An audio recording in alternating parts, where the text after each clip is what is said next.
Selamat siang, Pak Jackson. Selamat siang dengan, maaf Mbak siapa? Dengan Maidop, Pak Jackson. Pak Oh Jackson, iya Mbak Maido, ya, ya selamat Pak Jackson, siang. saya tahu Anda lama punya pengalaman untuk menerbangkan Boeing 737-500. Tadi sebelum jeda saya tanyakan, seperti apa kelebihan, kita bahas pesawat dulu ya, kelebihan dan kekurangan dari pesawat tipe ini, Pak Jackson. Kalau kelebihannya ya tentu pesawat ini sudah handal Mbak ya, karena itu kan series ini yang seri 500 ini kelanjutan dari seri sebelumnya, tipe 100, 200 di tahun 60-an, kemudian tahun 80-an menjadi series. Dan saya terbang dari 98 sampai 2009. Setelah itu saya cuma pindah 737 tapi yang new generation. Jadi saat ini sih sangat handal dan sudah terbukti ya, dibuat oleh pabrik Boeing yang sangat terkenal.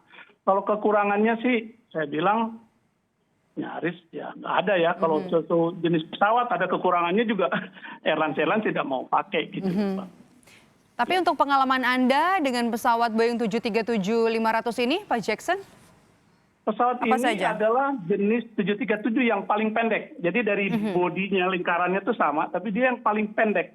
Karena sesuai kebutuhan. Nah, waktu itu saya terbangkan di airline nasional ini, pesawat itu baru datang, Mbak. Waduh, sangat handal. Bahkan kita mengatakan pesawat ini kalau dia mesinnya itu kayak kelebihan tenaga karena dia badannya pendek, memang dibuat tipe yang terkecilnya gitu untuk seri itu, tapi tenaganya besar gitu. Jadi handal, saya bilang sangat handal. Saya tahu persis karena menerbangkan pesawat itu yang baru datang dari pabrik saat itu, begitu Mbak. Hilang kontak 10 menit ya setelah lepas landas atau take off dari Bandara Soekarno-Hatta. Setelah juga meminta atau merequest untuk menambah ketinggian. Apa yang kita bisa lihat dari sini? Anda mantan pilot kan? Begini Mbak, kalau kita kan sebagai penerbang, kalau ada terjadi sesuatu itu, pertama kita harus berkoordinasi dengan pasangan kita sebagai kopilot atau ya kopilot sebagai kapten. Siapa yang menerbangkan pesawat itu, karena tugas kami kan salah satu yang menerbangkan, satu yang komunikasi dan monitoring. Kita selalu mengidentifikasi dulu apa ini yang terjadi, ya kan? Kemudian jenisnya apa? Karena kita nih ada yang emergency itu ada yang dari lampu aja, ada yang merah sama yang kuning. Nah kalau yang kuning itu kita umumnya tidak diperlukan action yang langsung dan melalui hafalan, memory item namanya. Nah kalau yang merah itu biasanya sudah pasti ada memory item yang kita lakukan, kita harus hafal, karena 6 bulan sekali kita dilatih untuk harus melakukan itu dan harus benar. Nah itu. Memang kalau saya lihat dari kejadiannya, menimbulkan pertanyaan kenapa kapten dan kopilot tidak sempat komunikasi sama tower. Iya, menara. Itu kemungkinannya sih mungkin, jadi begini, kan idenya kita harus fly the aircraft dulu, terbangkan pesawat itu dulu ya kan, dengan kemudi. Baru setelah diamati, kita seperti tadi saya bilang melakukan memory item, kemudian ada yang kita baca. Nah setelah itu baru kita lapor ke tower dengan mayday 3 kali atau pen. Itu nanti tower pengatur udara itu akan memberi prioritas kepada kita sesuai yang kita minta. Nah, kemarin saya lihat Kapten Ababan juga di TV mana sudah menerangkan soal itulah umumnya. Tapi intinya ini ada terjadi mungkin sesuatu yang memang pilotnya belum sempat berkata ke menara tower. Karena kalau saya lihat katanya dia dari 10 atau hampir 11.000 menukik hanya dalam 1 menit sudah tinggal berapa feet. Jadi mungkin pilotnya juga lagi mencoba apa ini ya begitu loh. Pak Jackson, regulator penerbangan Amerika Serikat atau FAA bulan Agustus kemarin ini kan menyebut kalau pesawat Boeing 737NG series ini dan juga yang klasik lama ini telah parkir selama seminggu agar tidak terbang dahulu karena dikhawatirkan adanya korosi dan juga gagal mesin. Dari kacamata pengalaman Anda, seperti apa tentang seri 737 ini, Pak Jackson? Kebetulan saya udah memasuki pensiun dari beberapa bulan lalu. Jadi setahu saya kalau soal itu tuh biasanya FAA akan menyebarkan ke semua operator melalui negara-negara dan nanti di Indonesia dengan DKUPPU DKU PPU akan mengeluarkan buletin, Mbak. Nah, service buletin itu kalau contohnya kayak mobil lah sederhananya, kan mobil ada yang kadang-kadang diketahui oh ininya mengalami sesuatu, jadi di recall harus diperbaiki. Itu yang terjadi Tapi seperti 7378 Max kemarin ya? Betul. Tapi ini biasanya kalau pesawat itu ditemukan setelah sekian lama, setelah dari beberapa kejadian, laporan dari operator juga, dari seluruh dunia, akhirnya disimpulkan, coba ininya diperiksa kembali. Karena di dunia penerbangan safety itu, sangat berlapis-lapis dia harus dijaga gitu Mbak ya. Nah, tapi saya kembali lagi tentang kecelakaan ini, kita ingat bahwa faktornya kan cuma ada 3, itu tidak bisa disangkal, bahwa faktor alam, faktor mechanical failure atau faktor keadaan di pesawat itu sendiri, sistem, dan human error. Ya akhirnya antara 3 ini mana yang bisa kita lihat. Gitu. Tidak bisa hanya dari satu alam saja, faktor mekanik atau teknik atau juga faktor human error. Tapi koreksi kalau saya salah Pak, ada kemungkinan kesalahan teknis atau kesalahan secara mekanik, ada kemungkinan keadaan darurat. Harusnya ini bisa dikontrol ataupun juga dikuasai oleh seorang pilot. Begini, artinya Mbak, ini tergantung juga dengan jam terbang, begitu? Betul. Jadi pilot itu sebetulnya yang Mbak bilang betul, kita harus tahu begini. Tapi kan kemampuan manusia kita cuma taunya saya percaya kepada pihak teknisi yang tentunya mereka sudah dididik,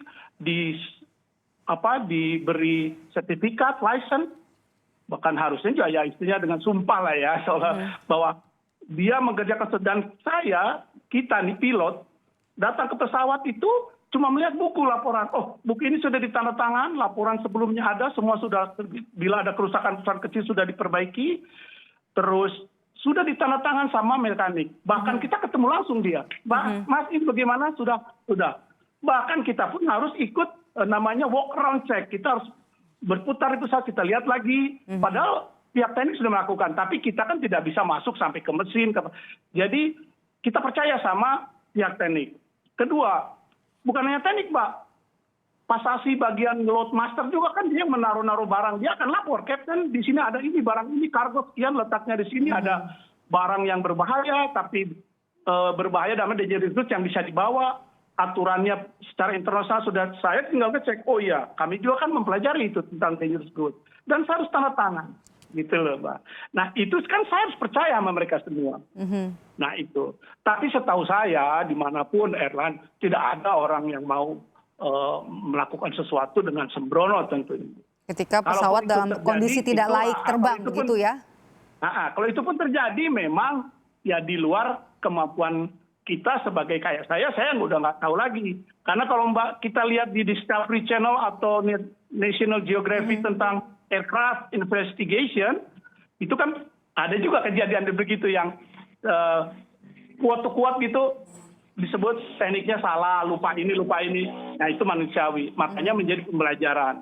Tapi kalau untuk kasus ini kita kan masih, saya terutama kita masih sangat belum tahu apa penyebabnya. Tapi bisa alam ini. Oke.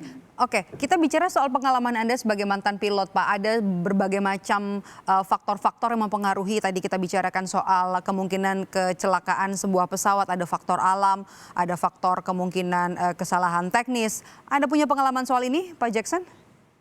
Saya mau cerita aja, Mbak. Ya, ini saya cerita. Silakan, Pak. Jadi saya di Garuda tuh saya pensiun lebih awal. Saya pindah ke salah satu airline di Indonesia. Kemudian saya pernah 5 tahun di India, Mbak. Di India saya pernah dengan pesawat 737 yang NG. Saya pernah di satu kota mendarat, tahu-tahu parkir, saya itu menabrak 2 burung elang. Satu di ujung sayap, wingtip sebelah kiri.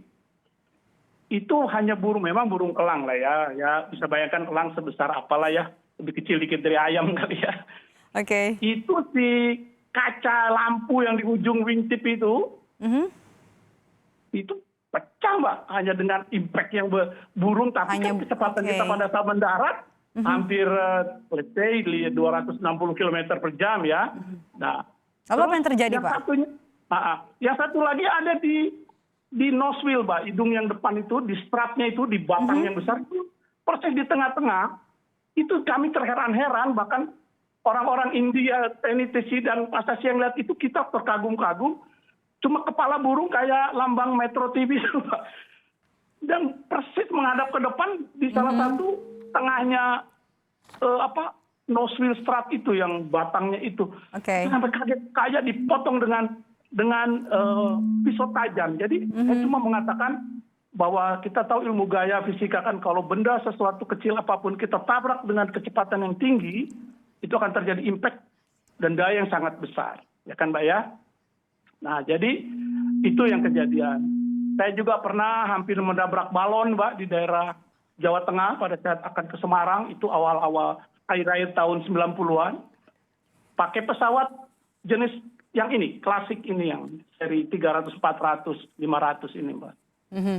Jadi maksud saya gini, juga sekali lagi saya cerita di Bandara Soekarno-Hatta saya pernah mau nabrak drone Mbak, dan itu saya laporkan. Jadi kalau saya laporkan ke ATC, ini ada drone saya mau tabrak. Di ketinggian berapa Pak? Nyaris di sebelah kiri. Ya. Di Masih ingat di ketinggian berapa? Tinggal sekitar 700 kaki Mbak, 700 kaki. Menjelang malam gitu. Saya tadinya nggak lihat, saya lihat cuma sebelah tuh. Saya bilang ke kopilot saya, itu apa ya kok kayak lampu ikut jalan ke kita. Kopilot bilang, kayak itu drone. Waduh, itu drone. Memang ini bukan kasus saya aja, jadi sudah banyak. Apalagi layangan Mbak. Wah itu pilot-pilot. Dan balon udara ya Pak? Iya, itu jujur ini kita itu bahwa ya itulah kami harap juga bahwa kedisiplinan masyarakat untuk tidak bermain layangan, bermain drone di sekitar bandara. Itu balon, saya pernah kejadian juga di Bandara Soekarno-Hatta, lagi menuju ke landasan, ada sekumpulan balon yang kayak dilepas kalau orang pesta perkawinan itu Mbak. Itu dia pas habis balonnya, itu lewat di depan kita gitu, turun pelan-pelan, sudah saya sampai berhenti, saya minta diambil dulu, karena kalau masuk ke mesin, balon segitu banyak, ini saya harus terpaksa cerita ya. Tapi ya istilahnya, puji Tuhan lah, itu tidak menjadi tapi setelah itu memang kita bikin laporan, pemerintah juga menegur, jadi event-event perkawinan ternyata juga tidak baik juga kalau di daerah-daerah bandara itu dekat ada tempat perkawinan yang menaikkan balon banyak, itu harus diperhatikan juga. Kira ya. Sebagai orang yang, Pak Jackson, sebagai orang yang pernah bekerja di dunia penerbangan, saat ini ada banyak pihak keluarga yang berusaha untuk mencari kabar dari keluarga mereka yang menjadi anggota penumpang dan juga anggota dari kru pesawat Sriwijaya Air SJ182 ini. Sebagai mantan orang yang pernah bekerja di dunia penerbangan, apa yang ingin Anda sampaikan Pak?